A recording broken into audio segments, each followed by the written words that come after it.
In the movie Turning Red, Mei Lin Lee is the protagonist of the entire movie. She's the coming of age girl who is turning 13 and finds out that she and all of the women before her have been able to turn into pandas, red pandas specifically. When she does, she takes up like an entire room. She's about as tall as like a classroom room, all the way up to the ceiling.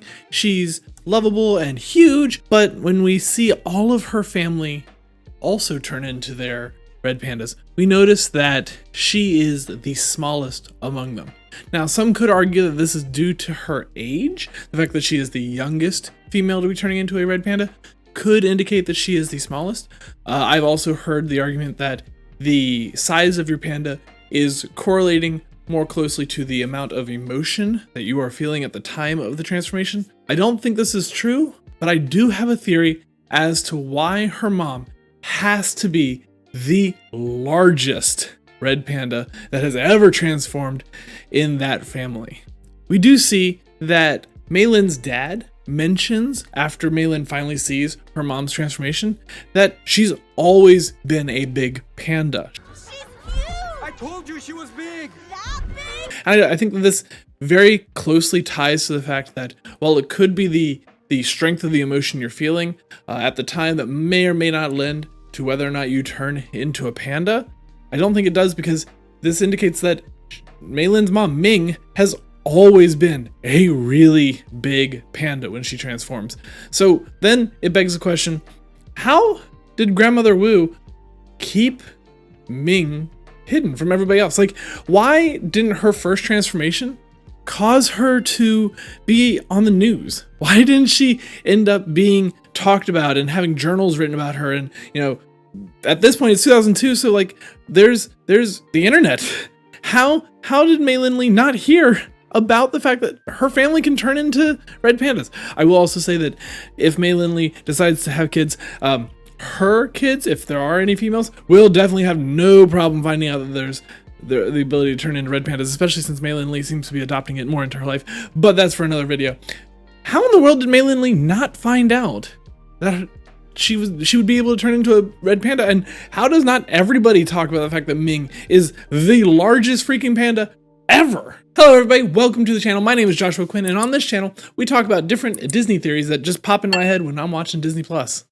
Given the size of Ming Lee's panda when she transforms, it's very understandable that she was very concerned about Mei Lin Lee when she turns into her panda. Like, could you imagine if, like, one night you wake up and you've leveled the entire neighborhood because of your panda, and then you go on to have a kid and you're like, oh shoot, like my sisters weren't as big as me, my mom wasn't as big as me, but like, if this is genetic, is she gonna be as big as me? It's a little hard to believe that Mei could control such a beast. She's just a child. It's true. And if Mei Mei's panda is anything like Ming's, Yeah, like, I'm not prepared for that. Like, I could totally see the surprise and the concern that Mei Lin Lee had turned into her panda. We do know that, you know, large emotions can cause the panda to be released. The transformation seems to be tied directly to your emotions, or at least the different emotions you feel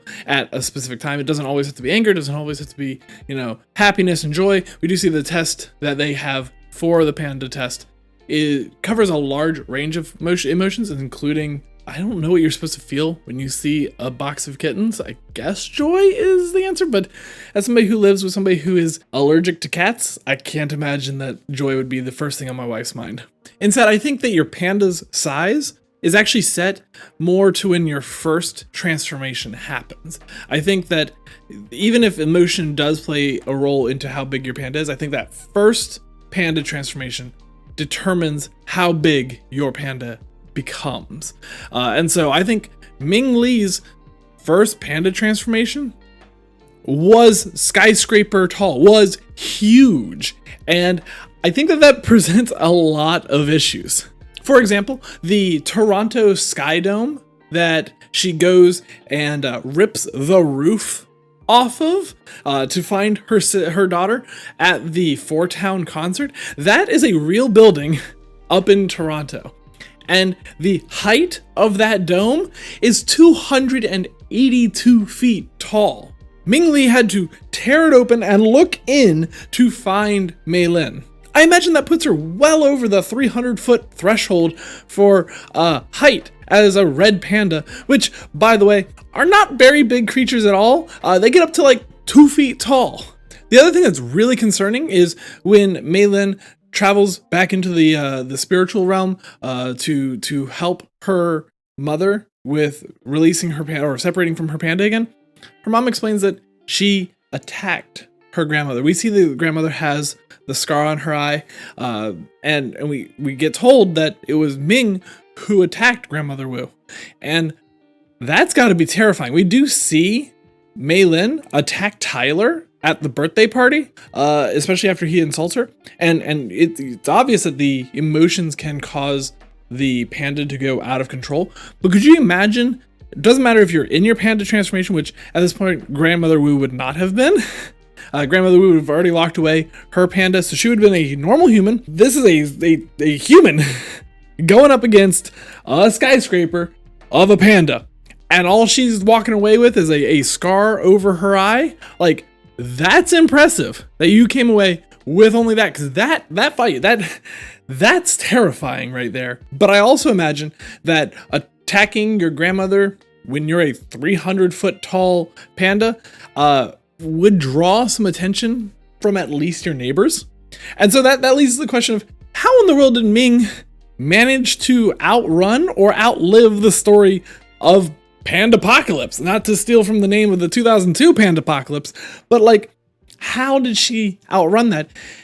There's no way that was kept secret. How did Grandmother Wu manage to keep Ming Lee's panda secret until the first red panda moon? Because I don't know. I can't figure it out. There's just no way that she grew up in the same neighborhood in Toronto and the neighbors aren't talking about it. And you know, the neighbors, her dad knows, and her dad keeps it quiet because, you know, for his wife's sake. But like, the neighbors aren't talking about it. The Toronto news isn't following Mei Lin Lee around to find out when she's going to turn into a panda. Like, no one in the Toronto area seems to know, because they call it the Pandapocalypse of 2002. And there definitely would have been a first Pandapocalypse that would have been talked about if Mei Lin Lee had made her transformation in Toronto. So it's got to be somewhere else. There is a chance that Ming grew up in Florida, because we know that Grandmother Wu is down in Florida and travels up to Toronto to meet with Ming to talk about Mei Lin Lee's transformation and the ceremony to trap away the panda. But I don't think that that's likely either, because I don't hear a lot about what goes on in Canada, but I hear a heck of a lot about what goes on in Florida. I very much doubt that Ming would be able to transform into a 300-foot tall panda in Florida and it just be covered up, like not talked about by the news. I don't care how rich and wealthy you are. I have a hard time believing that a 300-foot panda traipsing its way through Disney World isn't going to make the news. So I'm going to go with probably not Florida and probably not Toronto. Instead, I think what happened is that Grandmother Wu raised all of her daughters in a more secluded area. Whether that's a temple to the red panda or a red panda temple to the ancestors in a more secluded area that's probably backed by woods, because woods would make a lot more sense for hiding pandas. You know, the ability to say, oh, there's just bears in the woods, don't go in the woods at night, or don't go in the woods, you know, for the next month or so where there's been bear sightings. Some people would obviously go in there, but the majority of them would be able to write off their experiences with these red pandas as an encounter with a bear rather than in the middle of a metropolis. I think it makes more sense that Grandmother Wu, you know, raised them in an environment where a transformation made sense. Even if the transformation was a 300-foot tall panda, that would be very hard to hide. If you had enough land backing your area or backing your neighborhood, you could explain it to those in your area, those in the Chinatown area that you're living in, and be able to seclude your daughters away from prying eyes, away from the media. Obviously, it wasn't far enough away from everybody, because we know that Mei Lin's dad knew about Ming's transformation.